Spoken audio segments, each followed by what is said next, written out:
DraftKings Sportsbook, an official sports betting partner of the NFL, is officially live. Now you can legally bet on all your favorite sports anytime and anywhere, right here in Ohio with DraftKings. For a limited time, new customers who sign up with code DEFEND and bet $5 or more will receive $200 in bonus bets instantly. DraftKings has the best features, including same-game parlays, player props, and more, with fast and easy payouts right at your fingertips. Download the DraftKings Sportsbook app now. New customers can use promo code DEFEND to get $200 in bonus bets instantly when you place a $5 bet on anything. Only at DraftKings Sportsbook with code DEFEND. Gambling problem? Call 1-800-GAMBLER. 21 and over and physically present in Ohio. Valid one offer per first-time depositors who have not already redeemed $200 in free bets via pre-launch offer. Minimum $5 deposit and wager. $200 issued as bonus bets. Eligibility restrictions apply. See dkng.co/OH for terms. Download Upside and start getting cash back wherever you roll. It's like having your own hype man. Get an average of 17% cash back at restaurants. Oh, it's dinner time. Average of 13% on groceries. Get those groceries. 10 cents per gallon average cash back on gas. It's go time. Plus, cash back at participating convenience stores too. Stacks on stacks. Users can earn hundreds of dollars a year, 3 times more than other apps. Upside, show me that money. All right, we get it. Get it. It's easy. Just sign up for the free Upside app and start getting cash back for doing you. Download the free Upside app and use promo code DOYOU10 for an extra $10 cash back on your first purchase of $10 or more. That's promo code DOYOU10 for an extra $10 on the free Upside app. Get cash back for doing you with the free app from Upside.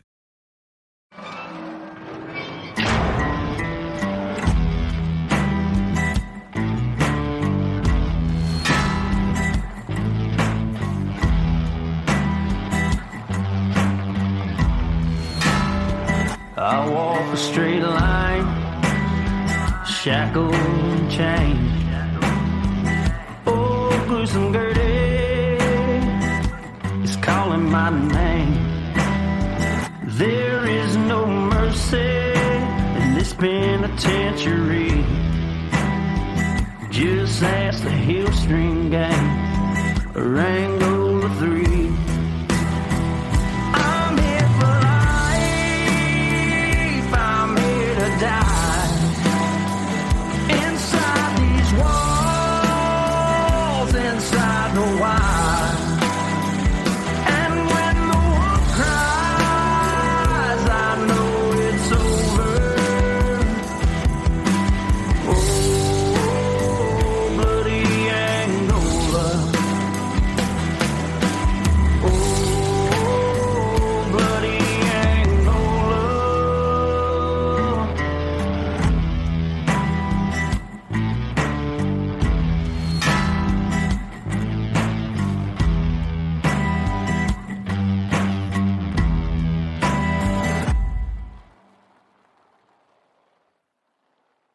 Hey everyone, and welcome to the first edition of our female convict series we refer to as Boss Bitches. And I want to start this episode by saying that's not a derogatory term. That's what these ladies call themselves in prison. It is our female convict series. It's a companion series of our Bloody Angola podcast. We've picked 4 boss bitches, if you will, to discuss today.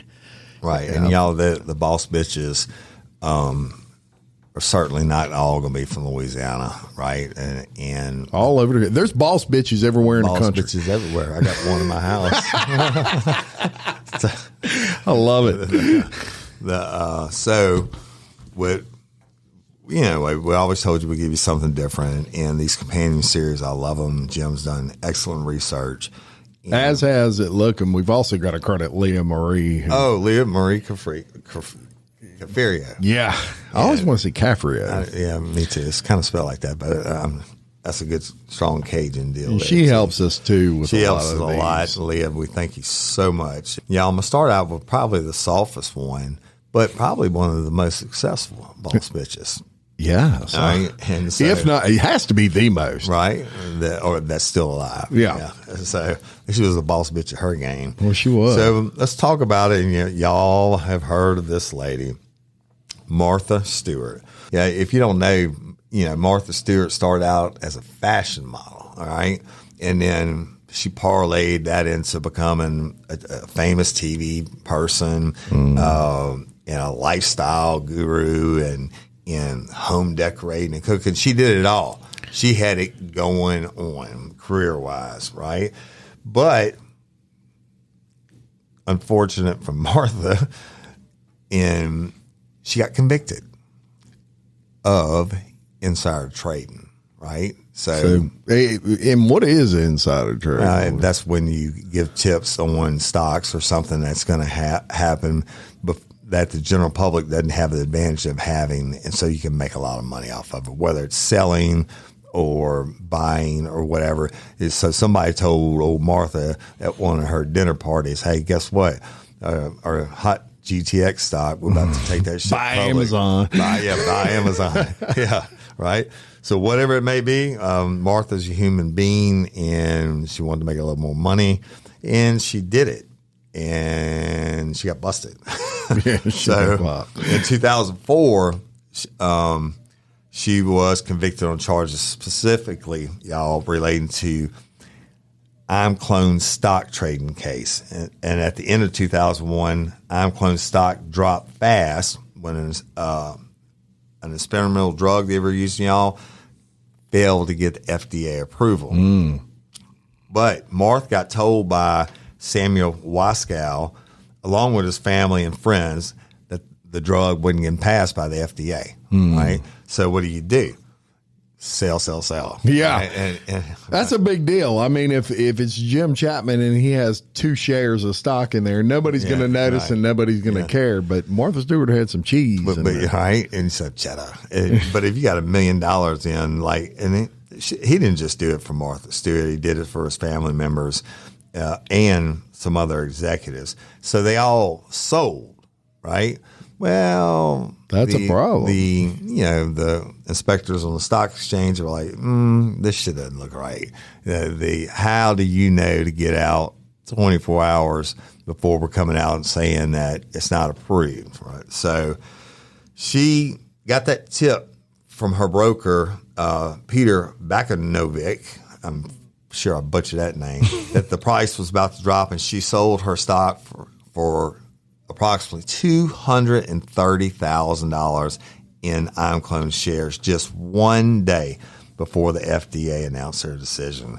You look, y'all, because she knew it's coming, she was able to avoid a loss of $45,000. And her involvement would have never been discovered if Bakanovic's assistant, Doug Faneuil, would not have told investigators. Rat. Running his mouth. $45,000, y'all.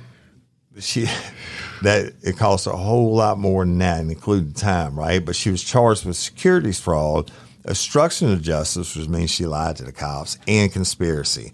She pled not guilty, and she said, "Hey, you know what? It was my advisor's job to tell me to sell the shares if the stock fell below $60." But Stewart maintained her innocence the whole time. Guess what? Guilty. On July 16, 2004, and she was sentenced to 5 months in prison, 5 months in confinement, which, 5 months in Martha Stewart's house. I guess she can bake all day and shit. It's not like that's hard prison time. I go hang out 5 months in her house right now. Right. Never leave, probably. Right. Can you cook me some of them biscuits? Yeah. And 2 years probation. So, that's, boss bitches can sometimes get to make decisions like that. Right? Yeah. But she went to prison. And when she was sentenced, she wanted to serve her time in either Connecticut or Florida so her elderly mom could visit. And her first choice was FCI Danbury, which is where Piper Kerman served her time before writing her book, Orange is the New Black, which everybody knows. TV show. Actually, I watched that shit. Yeah. Because of the prison aspect, and I thought it was pretty cool.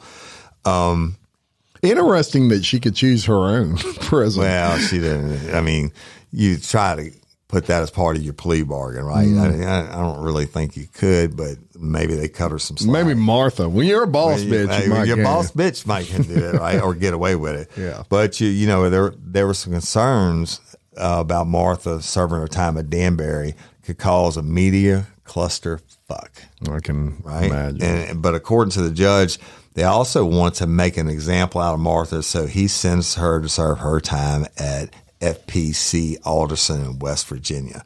So, y'all, she served her whole 5 months there. But you might want to know, what was prison like for Martha, Jim? I would be very interested to know. All right. Stewart had a nickname. Now, I can't confirm this, but Stewart's nickname was rumored to be M. Diddy. Hell yeah. M. Diddy. Only boss bitches get names like M. Diddy. Diddy. In 2017, that prison was a horrifying experience that no one should have to go through. No one should have to go through that kind of indignity, really, except murderers. Yeah. And there are a few other categories, she told Katie Couric during the interview. But no one should have to go through that. It's a very, very awful thing. Well, y'all, let me tell you why. Because old Martha is now no stranger to visual body cavity searches, right? Can you imagine being on the top of your game, being a boss bitch? And what they do is, and I've done a million of them, not on a boss bitch, but I've done it on guys. And so they make you strip down. And if you're a guy, you have to open your mouth, lift your tongue. You have to bend your head forward, run your fingers through your hair, check behind your ears. Then you visually scan down their body, and you say, lift your sack, and they have to lift the sack, make sure they don't hide anything. You tell them, turn around, lift your left foot, lift your right foot, make sure there's nothing in the toes or whatever, then bend over and spread them. And so you're looking at anuses. So in M. Diddy's case, they would have been looking at...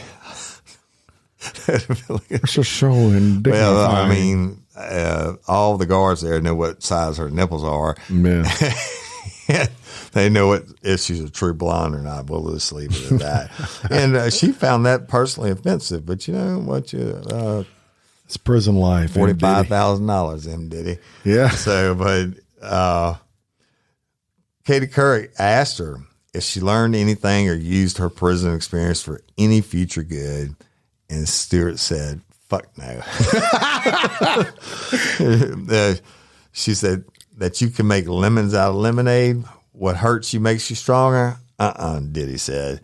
None of those adages fit at all. It's a horrible experience. Nothing's good about it. Nothing at all. And I can imagine, someone of Martha Stewart's stature, which y'all, you're talking close to a billionaire. She had a freaking empire. She was selling sheets and stuff on QVC by the truckload. This woman was balling. You hear me? Balling. One day being in a place where she had no control probably drove her nuts.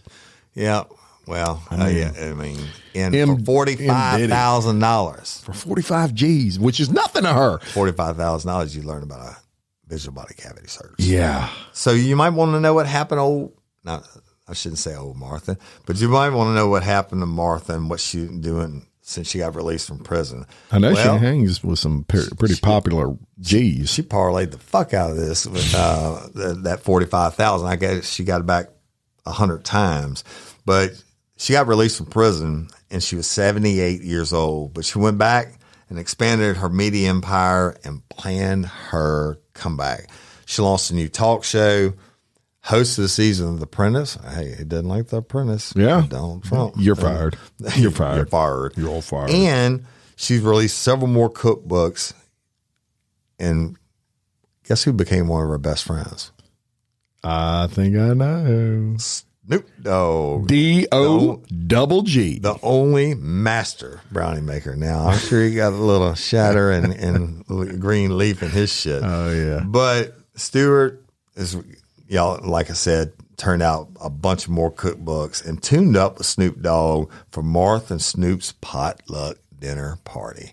Yes. Bet those tickets were more than $45,000. And although she was barred from acting as director for her company for 5 years, she continued to control 50% of the company's stock and 90% of its voting stock.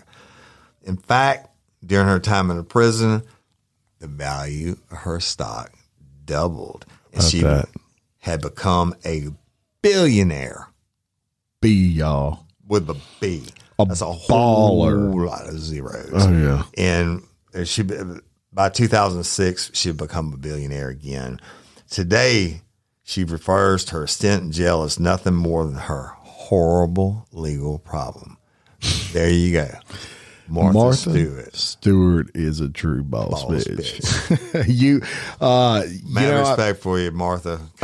I remember, Woody, when she first got sentenced, and I could not believe that she was actually going to do jail time. I mean, this is a woman who had, you think you can buy your way out of anything if you got enough money. That's kind of proof you can. Not on federal shit. There's no leeway in sentencing. And, well, you know what? They like to use people as examples. If it had been somebody else, I'm sure she had the best legal defense in the world because she was a billionaire with a B. And so I bet her attorney got ripped for her doing it any time. Yeah. What do you mean they're going to go for 5 months? I'm sure they came back and say, hey, they'll come down to 5 months. Well, she might have been like, let's take that shit to trial, and they were like, you do that, you might get 5 years. Whatever. Well, she would have never had the name M. Diddy if she wouldn't have done jail time. Diddy. And now she's rolling with Snoop Dogg. Making brownies. Hey, you want to? I just want to say real quick, Martha, we don't, know you personally or whatever, but you are a boss bitch. You definitely are. Now, the next up on our list today is Susan Atkins. And let me tell you all about Susan Atkins. Now, she was a convicted murderer and a member of Charles Manson's family. And for those of you that aren't old enough to know about this, Charles Manson, Helter Skelter, he was a hippie that basically traveled throughout California, and he had this exotic personality, to say the least. And back in those days, these hippies hung out in communes, and he had a little commune in California, and he was an attractor of females for some reason. Now, this dude looked like a squirrel or something. I mean, he was a little short guy. Crazy eyes. And he was the definition of a master manipulator. So he was surrounded by females, and one of those females that we're going to talk about is Susan Atkins. She would pretty much do, along with several other females, whatever Charles Manson wanted her to do. And he was very slick in that the way Charles Manson would communicate, he would never tell you, go kill somebody. He would say, he would put it in a way where it would not implicate him. Susan Atkins was one of those members. They had a murder in which an actress named Sharon Tate was killed. She was also pregnant. And this was huge headlines because of who she was. She was also married to a famous director. They killed them all, but it wasn't like they were down on Crackhead Boulevard. They broke into one of the biggest mansions and went in and slaughtered them. And that was the Sharon Tate murder was one of several they committed throughout a couple of day time period. And because of the media storm, y'all, this wasn't like it was today. There wasn't cameras on every street corner. They didn't have pictures. One of the famous things that they did in this particular house was they wrote the word pig on the wall in blood. And their victim's blood, not their own. Yeah, correct. So they ended up getting charged with this murder, his family, and it was never proven that Charles Manson actually took place in the murders, but it was definitely proven that he facilitated it. He did some major manipulation to get these girls to do what they did. Actually, they called the family. Yeah. And so what was unique about this case was that it was a bunch of females, and this was a pregnant woman. You would not, obviously, you would think females would be cognizant of that and very, they wouldn't go kill him with butcher knives and things like that. It was bad. It was really bad. Unheard of for that time. Totally unheard of. So she was one of 5 people actually convicted for that murder of Sharon Tate, and as well as some other murders. Now, she was in prison for nearly 40 years and never once, this is the interesting thing about Susan Atkins, she never once spoke negatively of Charles Manson, nor did any of the other ladies that were convicted. That's how much power he had over these women. And you can go back, y'all. You find this interesting. I know I do. You can go to YouTube, and Charles Manson did many interviews over the years. He was an absolute nut job. Mm-hmm. And also had the swastika tattooed in his forehead. Yeah, he sure did. And he is probably one of the craziest characters in history that didn't hide from it. And in these interviews, he makes claims like he's Jesus Christ and that he's all this love, peace, love, and everybody's out to get me. And it is a huge example of just total manipulation. Yeah, you correct me if I'm wrong, because I'm thinking, and I back on this, our good old friend Geraldo Herrera. Yeah, interviewed him in the prison. Oh, that was classic. Basically, what you get out of the whole thing when Geraldo's trying to ask hard questions, and Charles Manson looks at him with those piercing blue eyes and says something to the effect of, "I can reach out from here today and have anyone I want to taken care of." He didn't say kill, but we knew what he meant. Right? And so did Geraldo. Or you're threatening me. But yeah, I mean, that's the kind of, now whether he had that power, I don't know. I know he thought more of himself than anybody else thought of him. But he definitely had, except for Susan Atkins, and he definitely had some sort of thing about him that made people follow him all the way up until his death. One of the most written to individuals ever in prison was Charles Manson, and Atkins is a prime example of someone who kind of never believed he was anything other than Jesus Christ, pretty much in her eyes. She spent nearly 40 years in prison and went up for parole, y'all, 18 times and got denied. Yeah. That's not surprising considering the horrific nature of the murders she committed, but it's I would be curious to know if it was not such a high profile inmate, if one of those 18 times she would have got out. Nobody on that parole wanted to be the parole board member who paroled her. Yes, that's right. I mean, they killed viciously, and including the baby. And look, let me tell y'all, if you Google Susan Atkins when she was young, she was absolutely beautiful. These were not ladies that were anything other than just gorgeous. You would never think these women would follow this little flea that is Charles Manson, who had not a pot to piss in or one to throw it out. Right. So she eventually passed away in prison in 2009. She was 61 years old, y'all, and she had brain cancer. But her death, keep in mind, unlike Sharon Tate's, was peaceful. Yeah, right. You know, she had cancer. At some point, they gave her something for the pain, and she went to sleep. She was brought to hearings a lot of times when she got really bad off with the brain cancer on a gurney, and witnesses said she slept through most of it. Now, you want to know her last words? Be interesting, wouldn't it? Yeah, I do. So her last words before she died was "Amen." And found some Jesus, because if not, the fires of hell burned a little bit brighter when she passed.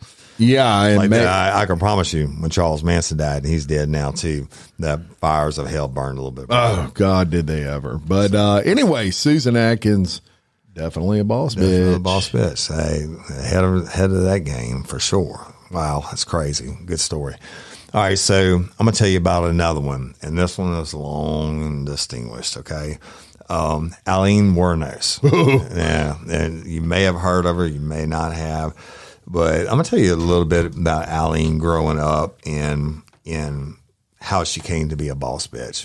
She was no stranger to the law, right? and she was always in trouble. She got arrested so many times for so many different things, everything from attempting to pass forged checks at a bank in Key West, and then she was arrested in Miami, charged with car theft and resisting arrest and obstruction of justice for providing an ID with her aunt's name on and not her own. It just goes, the list goes on and on.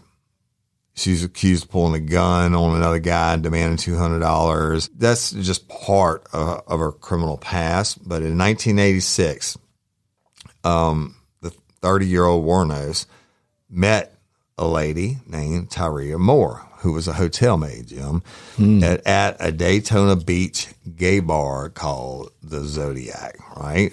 So they strike up a relationship, they hook up, they move in together, and Wuornos supported them. Can you guess how? She Prostitution. Right, because she wasn't working Burger King, No. right? So Wuornos She wasn't stocking shelves. supported them with her earnings as a prostitute, all right? And on July 4th, 1987, Daytona Beach police detained Wuornos and Moore at a bar for questioning regarding an incident in which they were accused of assault and battery with a beer bottle, continuing that career, Aggressive nature. right, leading up to being a boss bitch. Then on March 12th, 1988, Wuornos accused a Daytona Beach bus driver of assault, and she claimed that he pushed her off the bus following an argument they had. Wuornos continues to go on, y'all, and she did all kinds of shit. But the one thing that makes her a boss bitch, but not in a great way, is how she progressed her criminal career. And at some point, Wuornos decided, I'm not going to do assault anymore. She was prostituting and would pick up men, and at some point, she began to kill them. Trafalgar's Big Tour Sale has arrived. Book your next vacation with 15% off top-selling tours. Discover the world's top trending destinations like Spain, Egypt, Japan, and Italy, while enjoying big experiences, big memories, and big icons along the way. To unlock savings, contact your travel advisor today. Call Trafalgar at 866-513-1995 or visit trafalgar.com/Big Tour Sale. That's TRAFALGAR.com/Big Tour Sale. New customers, download the DraftKings Sportsbook app and use code DEFEND to get $200 in bonus bets instantly when you place a $5 bet on anything. That's code DEFEND. Only at DraftKings Sportsbook. Gambling problem? Call 1-800-GAMBLER. 21 and over and physically present in Ohio. Valid one offer per first-time depositors who have not already redeemed $200 in free bets via pre-launch offer. Minimum $5 deposit and wager. $200 issued as bonus bets. Eligibility restrictions apply. See dkng.co/OH for terms. Okay. Now, it's very rare to have not only a female killer, but Wuornos would become probably America's most notorious female serial killer. Now, a serial killer, y'all, is someone who kills one or more people separate of each other, not like a mass shooting or something, but one or more people separate of each other for different reasons. She killed 7 men in a period of 12 months, and all the men were driving down the interstate and were between the ages of 40 and 65. Well, she's walking down the interstate. She's prostituting. They pull over and pick her up. Well, and gets a little strange before they go home to mama. I don't know. But she alleged, at least in the beginning, that these men tried to rape her. This was her defense. But the first one was Richard Charles Mallory. He was 51 years old and an electronics stores owner in Clearwater, Florida, y'all, at the date of the murder. And Morris claimed that Mallory beat, raped, and sodomized her after he drove her to an abandoned area for sexual services. So maybe there was some truth to this, Jim, because it became known later on that Mallory had previously been convicted for attempted rape in Maryland. And you know, it's important to note that I don't doubt that. Right. Look, she was in a high risk lifestyle, yep. And you kind of, that's part of that lifestyle. Not that it excuses it, but you know that risk going in, that there's a possible risk there with getting raped by John, I guess in this case. Right. Might not be a happy But I had heard but now she's got a taste for it. Well, in a couple of days later, a Volusia County deputy found Mallory's abandoned vehicle. But it was after that, y'all, that they found his body several miles away in a wooded area. He had been shot several times, and 2 bullets to the left lung were found to have been cause of death. But I'm going to list the rest of these victims. David Andrew Spears, he was 47 and a construction worker. He went missing on May 19th, 1990. And on June 1, 1990, his naked body was found along U.S. Route 19 in Florida. He had been shot 6 times by 22. Killed him good. Why he wasn't shot 7? Because it was a revolver, and it only had 6 rounds. Then you go to killed him good. Mike Argavino killed him good and thorough. Yeah. Right? Then there's Charles Edmund Karskadon, who was 40 years old and a part-time rodeo worker. And he was murdered on May 31st, 1990, and on June 6th, 1999, his body was found. He had been shot 9 times with a .22 caliber weapon, and the body had been wrapped in an electric blanket and was badly decomposed. And when found, you can imagine in the heat in Florida, wrapped in an electric blanket, not like the blanket was plugged in, y'all. Yeah. But just being wrapped in a blanket would have accelerated the decomp process. But witnesses had seen Wuornos in possession of Karskadon's car, and Wuornos had also pawned a gun that belonged to the victim. All right. So the next one, Peter Abrams Seams, who was age 65 and was a retired merchant seaman. June 1990, he went missing, and on July 4th, 1990, his car was found. And Moore and Wuornos were seen abandoning the car. Now, remember, Moore is Wuornos' gay lover. They were seen abandoning the car, and Wuornos' palm print was found on the interior door handle. His body was never found. Never found. That's crazy. All right, so Troy Eugene Burris, get this, age 50, was a sausage salesman. All right, I'm going to leave that one alone. On July 31st, 1990, he was reported missing, and they found him on August 4th, 1990. His body was found in a wooded area, and he had been shot twice. Then, last but not least, Charles Richard Dick Humphreys, age 56, who is a U.S. Air Force major, former state child abuse investigator, and former chief of police. Evidently, he picked her up, and she killed him. Chief of police, right? y'all. And she killed him on September 11th, 1990, and on September 12th, they found his body. He was fully clothed and had been shot 7 times in the head and torso. His car was also later found. I'm sorry, y'all, one more. Walter Gino Antonio, age 62, a trucker, a security guard, and this is another theme, a reserve police officer. She likes the cops. Yeah, I know. On November 19th, 1990. Or they like her. Right. 1990, his nearly naked body was found near a remote logging road. He had been shot 4 times. Then 5 days later, his car was found. All right, y'all. So I'm going to sum it up for you. The Wuornos got busted. They busted her at a bar called The Last Resort, which was Isn't that kinda ironic? Yeah, The Last As Resort. Alanis Morissette would say. Yeah. Isn't that ironic, right? Yeah. So when they found y'all, on July 4th, 1990, Wuornos and Moore had abandoned Sims' car. Rhonda Bailey, who witnessed the accident, provided police with a description of the 2 women, and police put it out in the news and stuff like they do. And they had also found, like I told you earlier, some of the victims' belongings in pawn shops. And one of those fingerprints that were found on a receipt at one of the pawn shops matched the print that was left in Sims' car. Wuornos had a criminal record in Florida, and samples were prints from the database. But we get that. So, long story short, they arrested her for an outstanding warrant at a biker bar, the Last Resort biker bar. And they located Moore the next day. And Moore, kind can't call Wuornos a boss bitch because she had more, was her girl, right? Yeah, that was but her the girl. cops talked more into getting a conversation, recording it out of Wuornos, and under police guidance. Sounds like a Woody Overton tactic to me. I definitely would have done it. Under police guidance, she called Wuornos a bunch of times, y'all, pleading for her help to clear her name because that she knew they were looking at these murders. So 3 days later, on January 16th, 1991, Wuornos confessed to the murders. She claimed the men, of course, she tried to claim the men to try to rape her, and she killed in self-defense. Well, that really didn't fly. And she went on trial for the murder of at least one of them.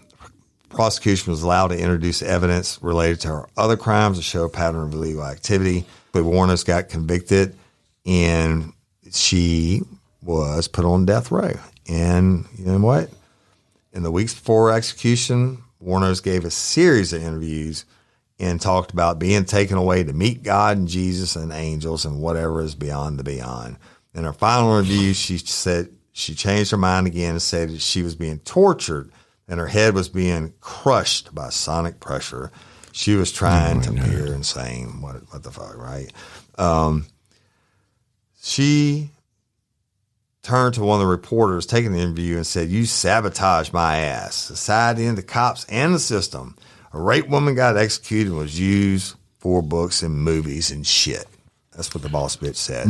Her final words, I got to hear this. All right. Her final words on camera were, "Thanks a lot, society, for railroading my ass." The Wuornos execution was by lethal injection on October 9th, 2002. She declined her last meal. Go back and check out Bloody Angola's last meals. So, which could have been anything under $20. So it used to be 40 back in the day. Yeah. And opted for a cup of coffee instead. Her last words were, I bet you can't get this, "Yes, I would like to say I'm sailing with the Rock, and I'll be back like Independence Day with Jesus." Right? Boss bitch. She was only the second woman in Florida and the 10th in the United States of America to be executed since they restored the death penalty in 1976. Let's talk about this for a second because I got some comment. So first of all, y'all, and Woody has already said this, is female serial killers are ultra rare. Very, very rare. Very rare. And for a guy like me who is absolutely, that is my crime. That's what I dig into, is the mind of serial killers. It's absolutely intriguing to me. When I heard about this case initially, I'm like, holy shit. First of all, this is a female serial killer. I need to learn all about her and what caused her to do this. And I was just engrossed in that. And they've made, several movies on this with Netflix. An Academy Award for it. Charlene Theron. Yes, Theron. Charlene Theron, who is, boss bitch herself. Unbelievably beautiful. And I'm like, and look, Aileen was not an attracactive woman. And so Charlene had to gain all kinds of weight. Oh yeah. I'm like, there's no way she can make her look like she really did. She did an Academy Award winning performance. Right. So we got one more for you, and this one is upsetting. This girl's just absolutely awful. Her name is Brenda Spencer, and Brenda Spencer, if her name don't ring a bell, after I'm done telling you this story, it's going to ring a bell from now on. Now, she was a incarcerated murderer who in 1979 committed a school shooting. Oh, shit. That's before that shit was Columbine or anything. Right. It was a ultra rare event. Thank God to this day they're not common, and although they do take place, back then it was even less common.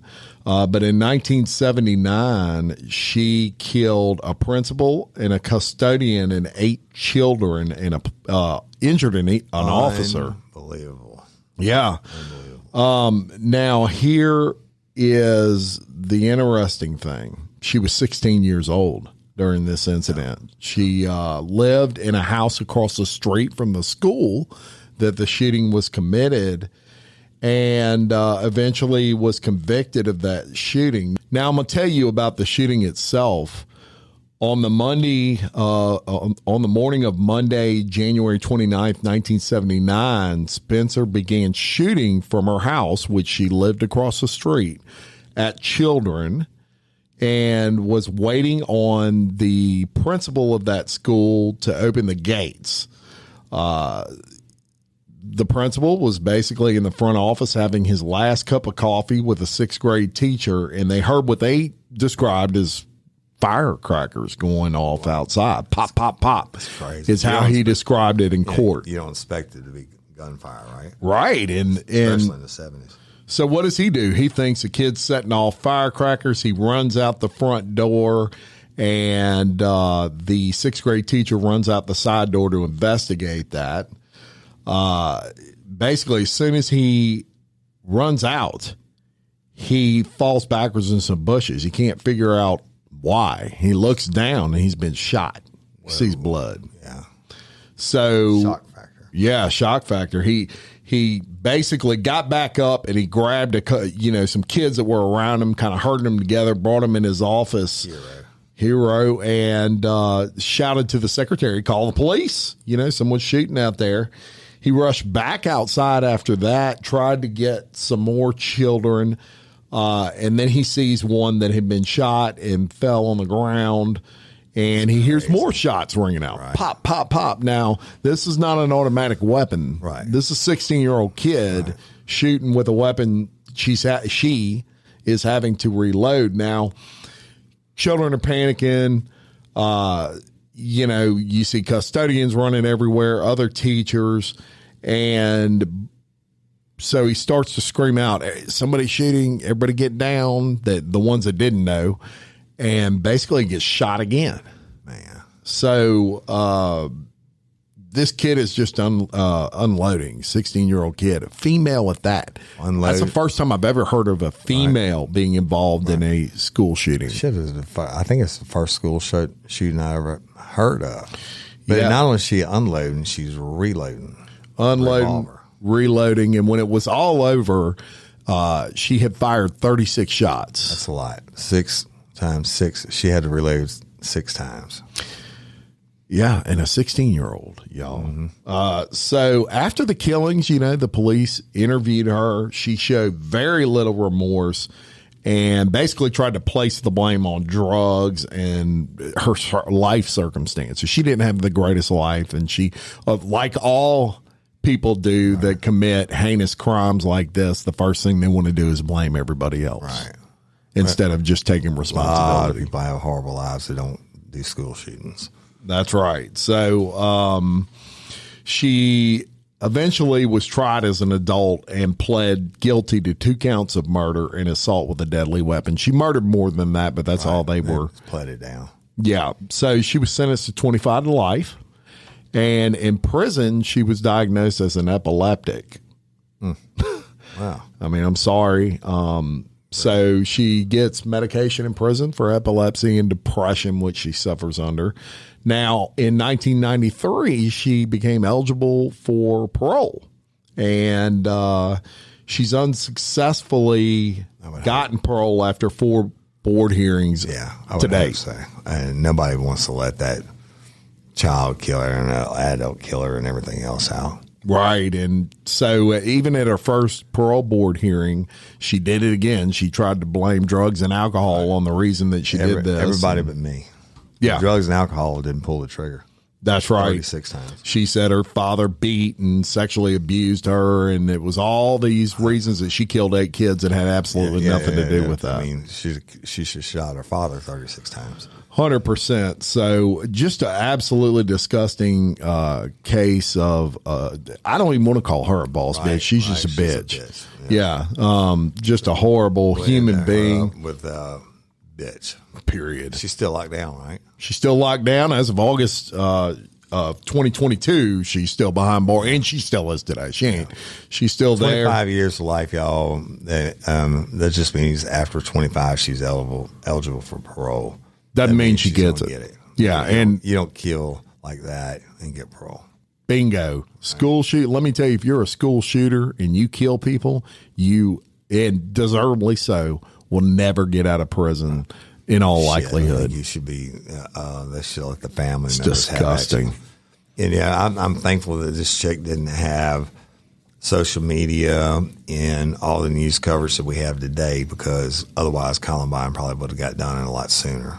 Oh yeah, Or whichever one started first. It seems all these other assholes are just copycat wannabes. And I totally agree with the fact that they quit saying their names after the first initial arrest interview. They'll just say the shooter. Yeah. Because you don't want to give any kind of credence to these assholes. no, not at all. Anyway. So that was her story. May not have heard about her, but you've heard now. You heard now. And so that's all we're going to give you today on the Boss Bitches. Now, some of these episodes in this companion series will be single episodes where it may be one particular female convict that we're covering because we want to cover the whole history. It's really interesting. And some of them we might talk about 4 or 5. Right.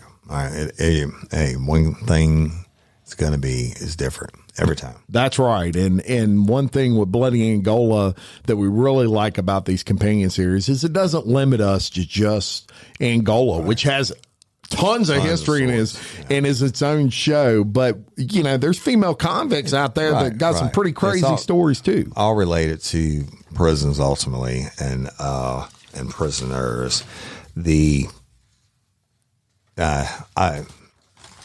This blows me away. Blows me away too. And I enjoyed this episode. I did too. We hope y'all enjoyed it. And Patreon members, we love you. We thank you for your support. We love all our listeners, no doubt about that. Our numbers are great. Fire. Thank you so much, Patreon. You're subscribing, and we hope you're enjoying your benefits. Yeah, we do. We really appreciate all you patron members, and something to keep in mind, these companion episodes that we do, you can also get those commercial free if you are a tie down. I believe it's tie down or above. Right. You can go to Patreon and it'll show you the benefits. Just look for the tier that says companion episodes included, and that will really come. And those are commercial. That will really come into play when we get some fucking commercials. Yeah, well, we have some. We're just not voicing them ourselves. Yeah. So you get all the commercial free, where you don't hear all these automatic commercials that you may hear. In the it's very good actually. Mike, you hear that? Awesome. But hey, again, if you can't be with one, we understand it. We thank you anyway for liking and sharing. Please leave us a review.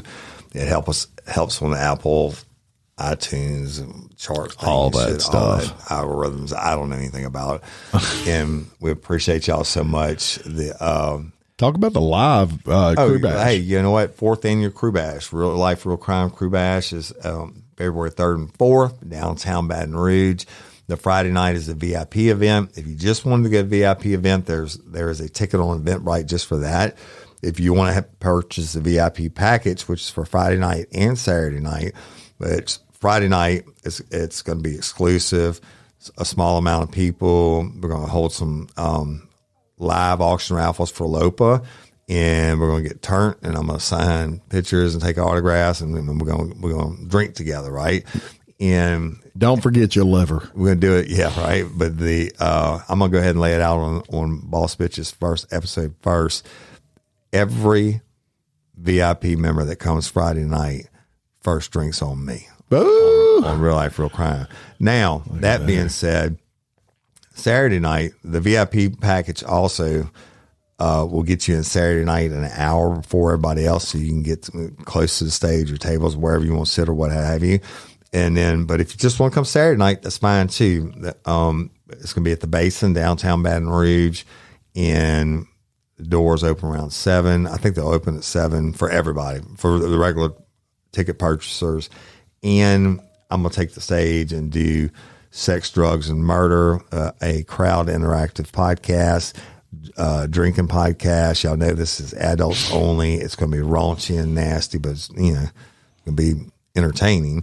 Then when I get done, the world famous Chase Tyler Band, 2-time Louisiana Music Hall of Fame.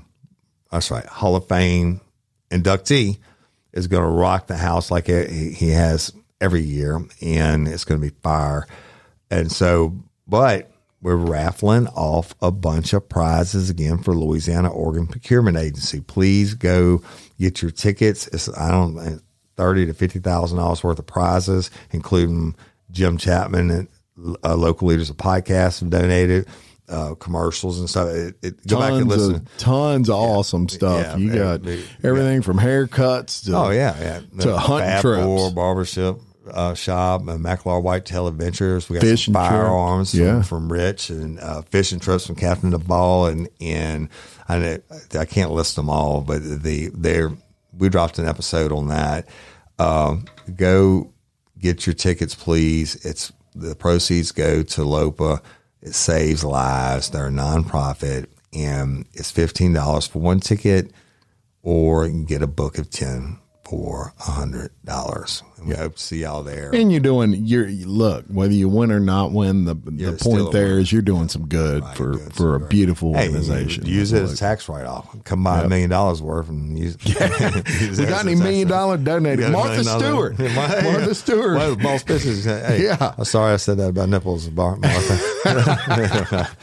But yeah, hey, you know what? That is a very real deal. She had to be visual body cavity search. I'm Jim Chapman. And I'm Woody Overton, your host of Bloody Angola. Boss bitches. We'll see you next time. Peace.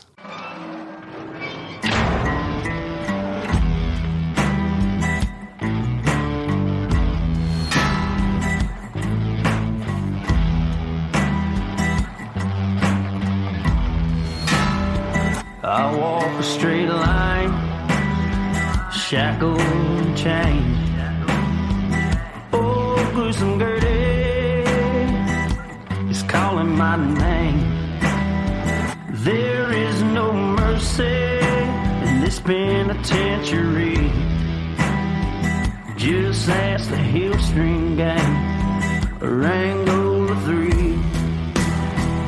I'm here for life, I'm here to die. Inside these walls, inside the wire. And when the wolf cries, I know it's over. Oh, bloody Angola.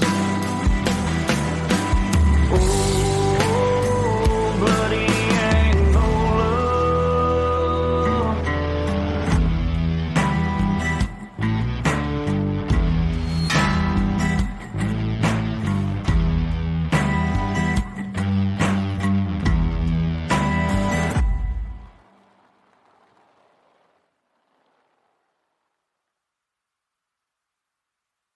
In the new Peacock original Poker Face, Natasha Lyonne stars as Charlie Cale, an ordinary Joe with the extraordinary ability to tell when someone's lying.